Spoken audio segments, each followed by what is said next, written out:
हमारी क्लास में आपका स्वागत है। अब तक हम आईएलटीएस स्पीकिंग के रिलेटेड 7 वीडियोस बना चुके हैं, जिनका लिंक आपको डिस्क्रिप्शन में प्लेलिस्ट की फॉर्म में मिल जाएगा।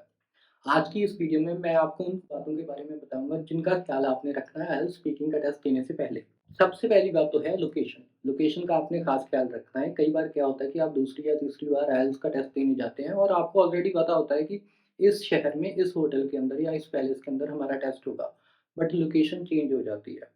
या अगर पहली बार भी आप टेस्ट देने जा रहे हो, तब भी आपको ख़्याल रखना है कि कहाँ पे, कौन-सी लोकेशन पे हमारा टेस्ट हो रहा है, ताकि आप अच्छे से प्लान कर सको कि आप वहाँ पे पहुँचेंगे कैसे। सपोज़ करो आप बस के ऊपर जा रहे हो, तो आपको पता होना चाहिए कि यहाँ पे अगर मुझे बस उतारेगी, तो इसके बाद मैंने कैसे अपनी लोकेशन पे पहुँचना है। क्या मेरी बस मुझे उस लोकेशन के सामने उतारेगी या कुछ समय या कुछ जगह पहले उतारेगी? अगर पहले उतारेगी तो मैं आगे कैसे पहुँचूँगा?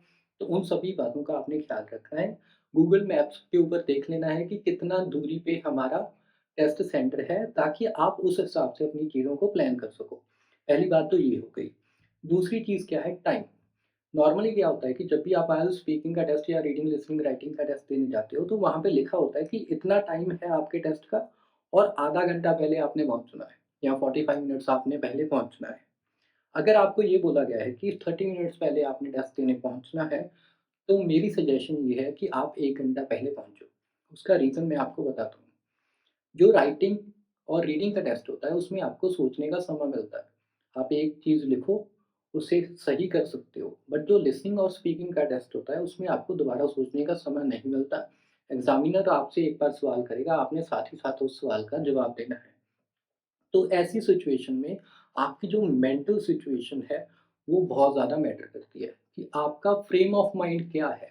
अगर आप टेंशन में हो, एंग्ज़ियस हो, जल्दी में हो, तो आप अच्छे से सोच नहीं पाओगे। तो बेटर यही है कि आप थोड़ा समय पहले पहुँचो, ताकि आप आसानी से अपनी रजिस्ट्रेशन करवा सको। अगर आपने वॉशरूम यूज़ करना है, वो आप कर सको। अगर आपने आस-पास देखना है कि क्या माहौल है, उससे फ़ैमिलियर होना है, तो वो भी ज़रूरी है।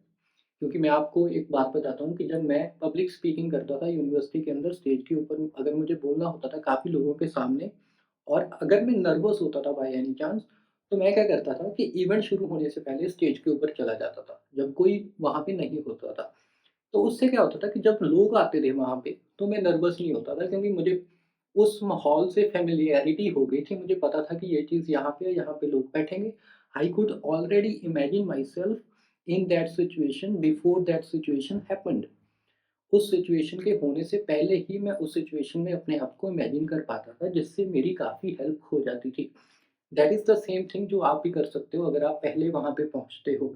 खुद को ऑब्ज़र्व करो, अगर आपको लगता है कि आप नर्वस हो, तो लंबे-लंबे साँस लो, ताकि आपका ब्रेन थोड़ा काम हो जाए। अगली जो चीज़ जिसका आपने ख़्याल रखना है, वो है आपके डॉक्यूमेंट्स। उसमें आपका पासपोर्ट आ जाता है, ओरिजिनल पासपोर्ट आप पहले से डाल के रखो। फ्रंट और लास्ट पेज की फ़ोटोकॉपीज़ कलर जो होनी चाहिए, वो आपके पास ऑलरेडी होनी चाहिए। फिर एक्नॉलेजमेंट फॉर्म का प्रिंट आउट, और अगर आपने रीडिंग, लिसनिंग, राइटिंग का टेस्ट पहले दिया हो, तो एक छोटी-सी स्लिप भी आपको दी जाती है, वो भी आपने साथ में लेके जानी है, जब आप स्पीकिंग का टेस्ट दो। अगर आप इन सभी चीज़ों का ख़्याल रखते हो, तो आई एम वेरी होपफुल कि आपका टेस्ट जितना अच्छा होना था, उससे थोड़ा-सा और अच्छा हो सकता है। अगर आप अभी एक मेथड के बारे में जानना चाहते हो, जिसकी मदद से आपकी स्पीकिंग, आपकी लिसनिंग, आपकी रीडिंग और थोड़ी बहुत आपकी राइटिंग इम्प्रूव हो सकती है, रोज़ 5-7 मिनट दे के, इस वीडियो के ऊपर क्लिक कर दो।